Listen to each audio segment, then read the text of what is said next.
Boa tarde, gente. 12:30 aqui nos Estados Unidos, na Flórida. Xerife André Silva aqui. Como prometido, estou aqui com o Dr. Leonardo, tá? Vai fazer aqui uma entrevistinha para vocês e responder as suas perguntas. Léo, tem muita pergunta boa. Isso aí, pessoal. A gente está aqui para conversar com vocês, tá? Conversar de uma forma descontraída, de uma forma mais simplificada, tá? O André eu já participei de algumas vezes aqui do canal dele, mas para quem não me conhece, eu sou o Leonardo Leão, eu sou o CEO e fundador da Leão Group, né? Uma empresa de consultoria. Nós trabalhamos com expatriação de profissionais, internacionalização de negócios aqui nos Estados Unidos e no Brasil também. Temos escritórios no Brasil e nos Estados Unidos. E a gente tem boa experiência aí já trabalhando com todos esses assuntos. Então vai ser um prazer aqui estar respondendo na medida do possível as perguntas aí dos seguidores aí do canal do André.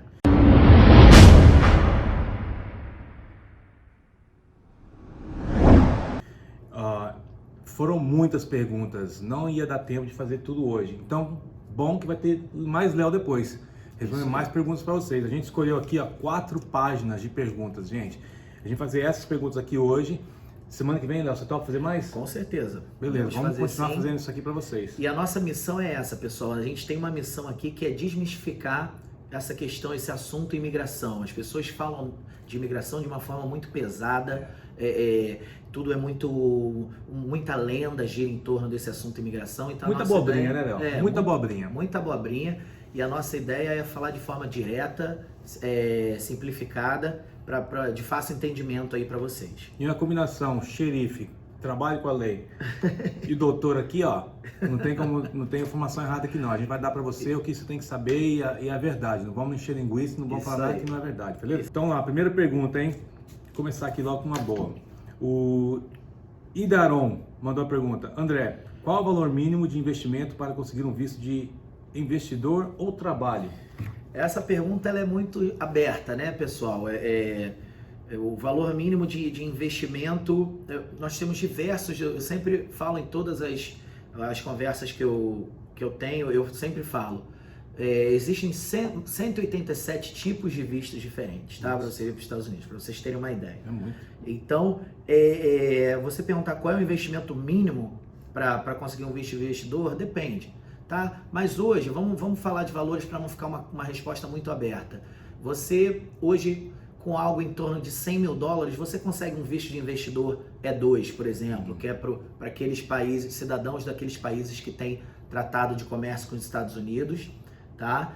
E o visto de trabalho, você não vai investir diretamente aqui, tá? Mas você vai precisar de ter um investimento na sua aplicação, nos custos de honorários. E hoje, para você aplicar para sua residência baseado em trabalho, você vai gastar algo aí girando em torno de $20 mil. Léo, e aquele papo de que é $500 mil, $500 mil? Isso, esse é o visto EB5, tá, pessoal? O visto EB5, ele é um visto que ele, na verdade, não é baseado em emprego, ele é baseado na geração de empregos aqui nos Estados Unidos. Então, você hoje, tá, a partir agora recentemente de 20 de novembro, esse investimento de 500 mil passou a ser de 900 mil. Okay. Tá? 900 mil quando você vai investir num centro regional, que já é um projeto pré-aprovado pela imigração, porque ele já foi analisado que ele vai causar um impacto econômico na região que ele está sendo desenvolvido, vai gerar empregos, vai gerar impostos. Então a imigração já chancelou esse processo para ser um processo de EB5. Então você investe 900 mil. Se você for investir num projeto próprio, fora de um centro regional, aí o investimento é o dobro. O investimento é de $1 milhão e 800 mil. Tá? Então eu sempre falo, as pessoas que têm esse potencial financeiro para investir aqui nos Estados Unidos, procura a gente, dá uma ligadinha pra gente, que a gente tem algumas alternativas aí com custo-benefício melhor. É porque é um valor alto, é para investidor com muito dinheiro mesmo. Isso aí. Eu costumo falar que o EB5 é para quem só tem dinheiro. Por aí. Quem tem alguma outra qualificação profissional, a gente tem outras alternativas aqui mais vantajosas. Beleza, vamos lá. Próxima pergunta, veio da Lisete. Ela está perguntando: meu filho com visto F2, quando terminar o high school, que é o quê? O segundo grau, como se fosse o ensino médio no Brasil. Terminar o ensino médio, ele precisa de mudar quando ele for para o college ou para a faculdade? Sim, isso é importante. Muita gente pergunta pra gente isso. você quando vem como estudante, os seus filhos, marido ou esposa, eles têm o direito sim de estudar, inclusive em escola pública. Que a gente o estudante é o F1, os dependentes são F2. Eles têm direito de estudar em escola pública. Porém, quando o F2, ele não permite que você curse faculdade aqui. Então, se você quer cursar uma faculdade, você precisa aplicar para o visto F1 também. Então, se seu filho já está terminando a high school e vai para o college, ele vai ter que ter um visto F1. Léo, isso aplica também para uma pessoa que, por exemplo, é um dentista no Brasil, já formou, e aqui ele quer transferir o diploma, traduzir o diploma. É o mesmo processo? Sim. Normalmente, hoje, tá? Mudou um pouco isso. A gente tem muitos clientes aqui, dentistas, que já estão cursando, revalidando o seu diploma, já como residentes permanentes. Essa pergunta sua foi boa, porque havia uma lenda de que, não, primeiro você tem que vir como estudante para depois revalidar o seu diploma, aí que você aplica para residência. Não. A demanda hoje de profissionais na área médica, dentistas, é tão grande, fisioterapeutas, é tão grande que eles estão aprovando a residência permanente mesmo antes da revalidação. Porque mesmo sem você revalidar o seu diploma, você tem condição de trabalhar algumas funções alternativas aqui. Por exemplo, dentistas, muitos deles vêm trabalhando como higienistas primeiramente. Exatamente. Fisioterapeutas, muitos deles trabalham como assistentes, como abrem um estúdio de pilates, por exemplo, ou como massoterapeutas. Então, existem algumas alternativas para essas pessoas já se inserirem no mercado enquanto eles estão revalidando o diploma. Então, se você é de alguma dessas áreas, liga para a gente. Hoje existe o processo EB2NW, que a gente chama, que é um processo que você aplica diretamente para a sua residência permanente, que é o Green Card, sem a necessidade de oferta de emprego aqui nos Estados Unidos, somente baseado na alta demanda de profissionais aqui.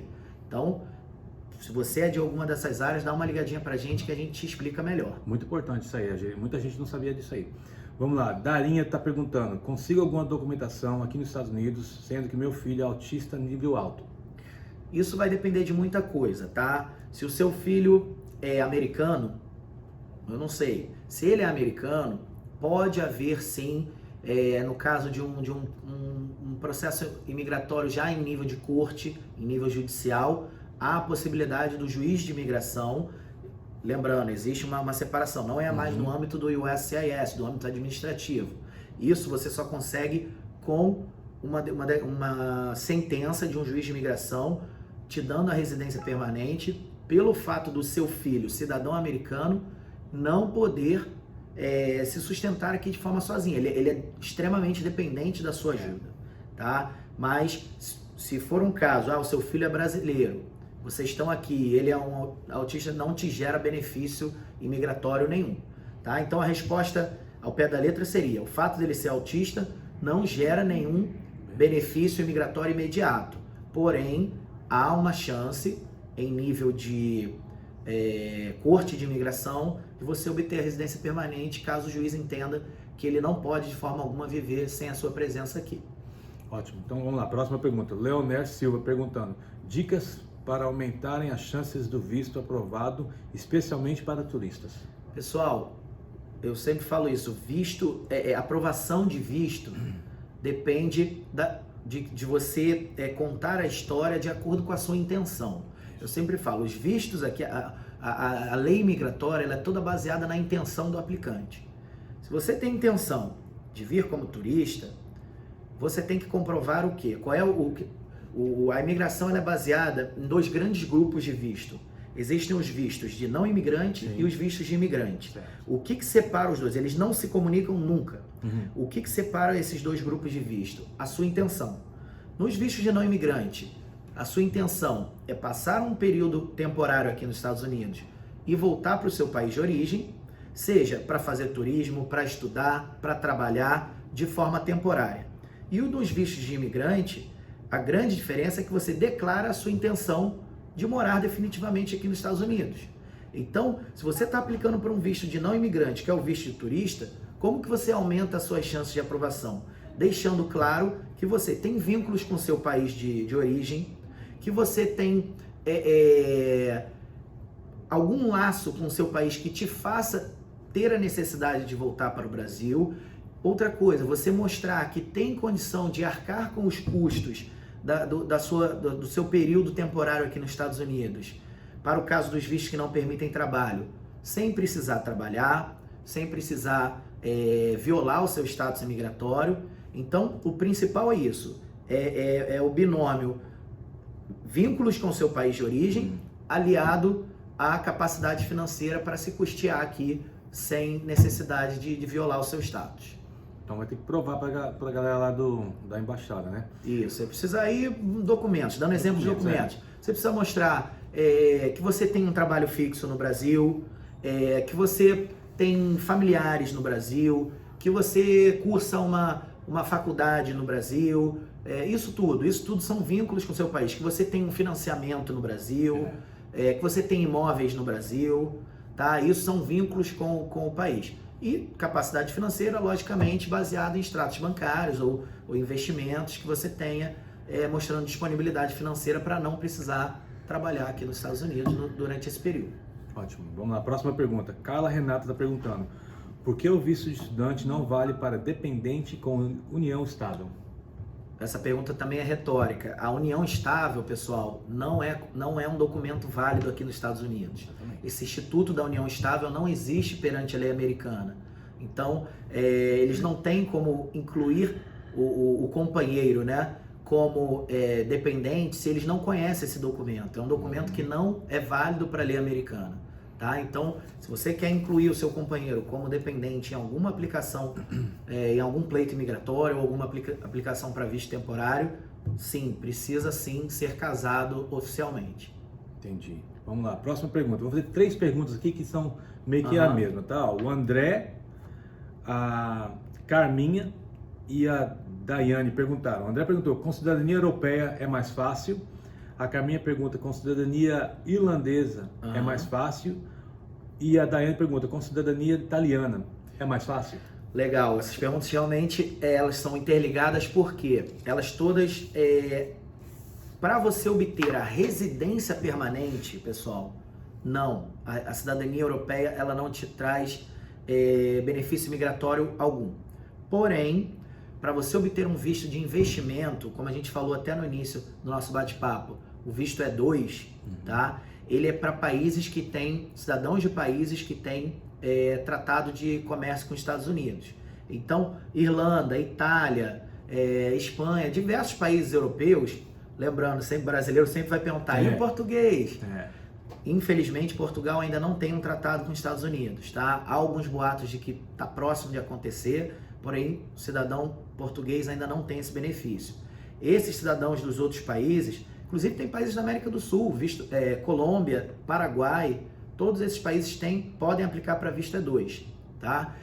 Esse visto E2 é um visto de investidor, você investe aqui num novo negócio, um investimento pessoal na casa dos 100 mil dólares, você consegue sim ter um visto para 5 anos para tocar o seu negócio aqui, para você e para sua família, renovável indefinidamente, enquanto o seu negócio estiver funcionando. Então, ele não te leva para residência nem para cidadania diretamente, porém, é um visto que vai te dar uma estadia longa aqui nos Estados Unidos com privilégio de residente. Você vai ter o Social Security, você vai ter autorização de trabalho para você e para sua esposa e para os seus filhos e todos os benefícios. Você só não vai evoluir diretamente para o Green Card. Mas aí, depois de um tempo, a gente também tem algumas alternativas aqui que a gente pode trabalhar em conjunto com vocês para tentar trazer essa situação imigratória de vocês para residência permanente. Beleza, então se você tem a cidadania europeia desses países que o Léo está falando, e se você quer saber de outro país, entre em contato com eles depois, falou? Vamos lá, o R. Rauta está perguntando: custo total de mudar o status de turista para estudante? Você vai gastar aí algo em torno de, juntando taxas imigratórias e honorários, você vai gastar aí algo em torno de $1.000 a $1.500, tá? Juntando matrícula na escola, tudo direitinho. Você pode considerar aí em torno de $1.500, já com tudo incluído. Eu achei que ia ser bem mais. Não, vai ser mais ou menos isso, os $1.500. Beleza, então lá. Fora, aí já, lógico, a gente não está incluindo o que você vai gastar na tuition, na mensalidade do curso da faculdade ou do curso de inglês que você vai fazer. Que vai determinar depois, quando você souber que você vai fazer. Isso é para você se tornar um estudante. Aí, a partir daí você vai ter um gasto maior, que é em relação às mensalidades. Isso.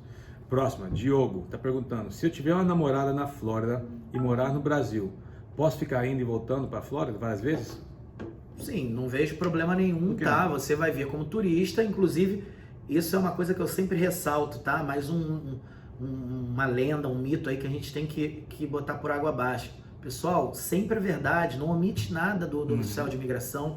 Hoje, cada vez mais as pessoas estão sendo rastreadas. Hoje, é o que a gente brinca, não existe mais sigilo. Não. Então, você pode ter certeza que a imigração americana ela tem acesso a sistemas, isso o André também, mais do que ninguém pode falar, que ele é da área de segurança, a gente nem imagina a capacidade de investigação que esses órgãos têm.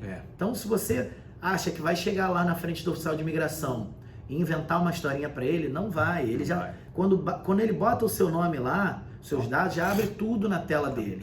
Então, sempre é verdade, pessoal. Você vai falar que não tem uma namorada, vim para cá para Disney. Ele vai saber que você tem uma namorada na Flórida. Exatamente. Ele vai acessar vai pedir para acessar o seu WhatsApp, seu Facebook e vai saber.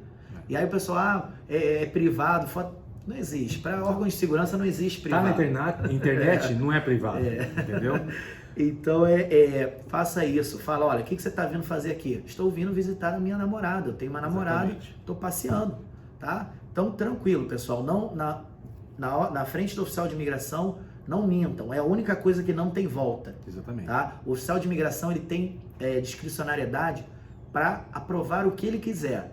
Porém, não minta para ele, porque se você mentir, já era. Joga tudo por água abaixo e às vezes você mentiu por uma coisa que nem seria um impeditivo para você ter a aprovação do seu visto ou ser admitido aqui no país. Que nem mentir para policial, também sempre falo para eles, não minta para o policial, fala a verdade, não tem carteira, não teve como renovar. O policial sabe que tem milhares de pessoas nos Estados Unidos vivendo que não tem carteira. Então, se você for inventar desculpa, falar que você em casa, essas coisas tudo, só vai piorar a situação. O que faz você ganhar aqui dentro dos Estados Unidos é a sua boa fé. Você demonstrar que é um cidadão de boa fé, que você é um cara trabalhador, que você, independente do que está girando em volta da sua situação imigratória, demonstre sempre isso, uma pessoa de boa fé, uma pessoa que fale a verdade, que você consegue resolver muita coisa aqui nos Estados Unidos. Beleza. Tá, gente? Outra coisa que eu sempre gosto de falar, André, a gente fala aqui pela nossa experiência, tudo que a gente tem trabalhando com essa área, mas tudo que a gente está falando aqui, pessoal, é um bate-papo, tá? É um bate-papo informal. Isso. Então, a nossa ideia é falar de forma bem simplificada. Então, algumas coisas a gente fala de uma forma mais simplificada, mais genérica. Se você quer, não tomem nada que a gente está falando aqui como uma orientação específica e jurídica para o seu caso. Se você quer realmente um legal advice, que a gente chama, uma orientação jurídica para o seu caso específico, dá uma ligada para a gente, conversa com um dos nossos advogados e aí sim a gente vai traçar uma estratégia específica para o seu caso. Cada caso é um caso, então esses vídeos que a gente grava aqui é para dar informações gerais. Tudo que a gente está falando aqui está lá no site da imigração. A gente está falando de informações públicas. Então, se você tem dúvida de alguma coisa que a gente está falando aqui, acesse o site da imigração que você vai checar. Tá? Exatamente. Mas se quer um aconselhamento para o seu caso, liga que você vai conversar com um dos nossos advogados e ele vai dar uma solução para o seu caso. Contato direto. Depois, na descrição do vídeo, vai estar lá toda a informação de contato do Dr. Leonardo aqui, da Leão Group. Vamos lá, próxima. A Rebeca Souza Moraes está perguntando: visto para ex-jogador de futebol famoso, é possível? Muito possível, tá? A gente tem muitos clientes aqui da área dos esportes e aí vai depender do nível de projeção que esse profissional tem, né? Porque se ele é um jogador a nível nacional, se ele já foi campeão internacional... Um campeão mundial. Campeão mundial, por exemplo, ele pode aplicar uma residência direto, tá? Num visto EB1. Ele pode aplicar um visto EB1. Se ele tem intenção de ser um coach aqui de futebol, trabalhar com crianças, na área de treinamento também, de alto rendimento, ele pode ser, inclusive, ele pode ser um EB2 NW também. E vir para cá como residente, sem a necessidade de oferta de emprego. Tá? A gente tem muitos atletas aqui dentro do nosso escritório que aplicaram a B1. Se ele tem realmente projeção internacional, inclusive com títulos a nível internacional, Mundial, ele é um excelente candidato a uma residência permanente aqui, tá? Mesmo sem oferta de emprego. Muita gente não sabe que aqui nos Estados Unidos, você confirma isso, Léo? O esporte é o top. Então, eles levam muito a sério, incentivam muito isso aqui. Muito a sério. Ontem mesmo a gente conversou aqui com um cliente que ele é treinador de atletas paralímpicos. E assim, é um cenário perfeito para ele vir para cá, porque a gente sabe como funciona o esporte no Brasil, infelizmente não tem o apoio que deveria ter. O esporte amador, então, né, que é a parte olímpica, né, também está muito largado. Deixa a desejar, né? E aqui é o contrário, aqui o esporte ele é muito pujante, ele está atrelado à educação, os eventos esportivos contam com muitos patrocinadores. Isso. Então, você que é da área do esporte, entra em contato com a gente. Beleza. Então tá, ó. Tá. Fazer mais uma aqui, ó. Da Rebeca. Gostaria de saber sobre L1. Visto L1, visto de transferência internacional de executivos, tá? Você que tem uma empresa no Brasil e pretende abrir uma nova atuação aqui, ou já tem uma atuação aqui nos Estados Unidos e quer transferir um gerente ou diretor para essa nova filial, para essa atuação aqui nos Estados Unidos, você pode aplicar um L1, tá? Princípios básicos para aprovação do L1.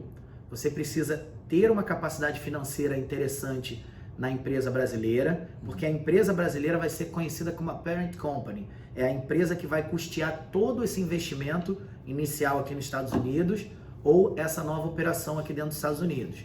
Então você precisa ter um rendimento interessante nessa empresa brasileira e comprovar um investimento efetivo aqui nos Estados Unidos. Eu sempre falo para as pessoas que perguntam, a ordem, tá? Primeiro investe, depois aplica o visto. Eles não vão dar... O visto ele é um prêmio pelo investimento que você fez aqui nos Estados Unidos. As autoridades imigratórias não são bobas. Eles estão te dando um benefício de olho no dinheiro que você está trazendo aqui nos Estados Unidos, na geração de empregos que a sua atuação vai dar aqui nos Estados Unidos, geração de impostos. Tá bom, pessoal? Então, quer fazer um L1? Liga pra gente. A gente vai dar o balizamento que vocês precisam. Questão de valores para investimento, que tipo de estrutura mínima vocês precisam ter aqui nos Estados Unidos, porque não é mais como foi um tempo atrás. Por muito tempo, desvirtuaram um pouco o L1, a pessoa vinha para cá montar um salão de beleza com 3 funcionários. Hoje em dia não passa mais L1 com esse formato. Tá bom, pessoal? Um pouco Tem maior, que ser uma coisa mais robusta. Então tá, estamos acabando aqui porque já vai dar 1 hora quase, né, Léo? Vou fazer só mais algumas aqui. Sim, vamos fazer umas saideiras aqui. Um bônus. Tem uma aqui que eu achei interessante, que tem muita gente que trabalha e que às vezes o patrão quer aplicar para ele, né? Vamos lá, o Cristiano BR123 está perguntando: olá, a dona do meu bar e shop, que eu trabalho, né, quer me regularizar. É capaz? Sim, bar e shop, para o pessoal que não tem o inglês aí, né, é uma loja de lanternagem, de carros, de acessórios. Sim, ela pode sim patrocinar uma residência, inclusive para ele no EB3, tá? É um visto que a gente trabalha muito aqui dentro do escritório também. É uma residência com uma oferta de emprego, tá? De algum sponsor aqui americano, uma empresa americana. Porém, hoje o principal requisito para que esse visto seja aprovado é a capacidade financeira da empresa. Então, são 2 etapas nesse processo. A gente tem que fazer o Labor Certification, que é a qualificação da vaga junto ao Departamento de Trabalho, ou seja, a gente tem que submeter essa vaga ao mercado americano para saber se não tem nenhum americano ou até estrangeiro com autorização de trabalho que possa ocupar essa vaga. Então, a gente tem que anunciar a vaga na SWA, que é a State Workforce Agency da região. Temos que anunciar a vaga em 2 finais de semana consecutivos em jornais de grande circulação, para saber se tem algum americano que possa adimplir essa vaga. Caso ele não apareça, o Departamento de Trabalho nos fornece a Labor Certification, tá? Que é a autorização para contratar um estrangeiro para essa vaga.